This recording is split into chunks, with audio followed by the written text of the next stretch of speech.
Баршаңызға сәлем достар, Сәлем арнасына қош келдіңіздер. Сіздермен бірге мен Ақжарқын. Бүгінгі видео рецептімізді осындай өте дәмді, құрамы қарапайым, әдемі кекс түрін дайындаймыз. Рецепті аяғына дейін көріңіздер. Ең алдымен бізге 3 жұмыртқа қажет болады. Қантымызды салып, қант пен жұмыртқаны жақсылап миксерлейміз. Және ванильді қантымызды қосамыз. Аппақ көбікке енгенше миксерлейміз.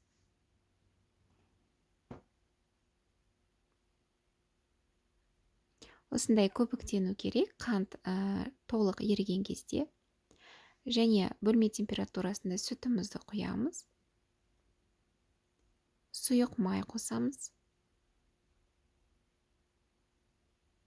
Тағы кішкене миксерлеп жібереміз. Және ұнға ұн қопсытқышты қосып, ұн електен өткізе отырып, ұнымызды қосамыз.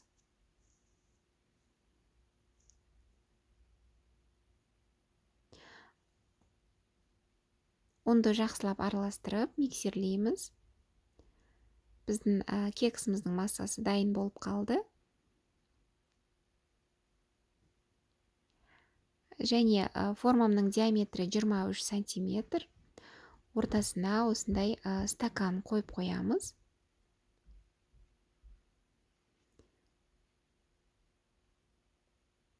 Қамырымыздың жартысын құйып, осылай тегістеп аламыз.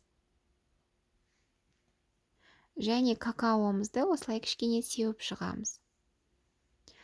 Яғни мраморный кексқа ұқсайды, қыздар. Арасы кескен кезде өте әдемі болады, ерекше болады, яғни. Және қалған қамырымызды какаомыздың үстінен құйып шығамыз. Алдын ала 180 градус қызған пешке 35 минут пісіріп аламыз. Мінекей кексіміз дайын болды.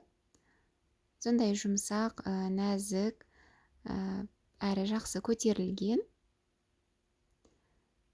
Жақсылап суытып аламыз. Формамыздан босатып, және шоколадымызды ерітіп аламыз. Осылай мен кондитерлік қапшыққа шоколадты салып, ыстық суға салдым сол қапшығымен бірге. Сол кезде шоколадыңыз жақсы ериді. Және бетін өз қалауыңызша әсемдесеңіз болады, кез келген жаңғақ сепсеңіз де болады. Мен фисташке ұнын қостым, яғни ұнтақталған. Бетіне сеуіп шықтым. Осындай өте дәмді әрі әдемі кексіміз дайын болды.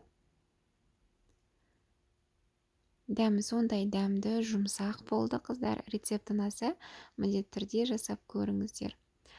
Сіздермен болған Ақжарқын. Егер каналыма тіркелмеген болсаңыздар, тіркеліп, пікір қалдырып, және лайк басуды ұмытпаңыздар. Құрамы өте қарапайым, күнделікті үйден табылатын заттармен ғана дайындалды. Кексіміз әрі сондай әдемі болды түрі. Сіздерге пісіріп көріңіздер деп кеңес бергім келеді. Сіздермен болған Ақжарқын, сау болыңыздар.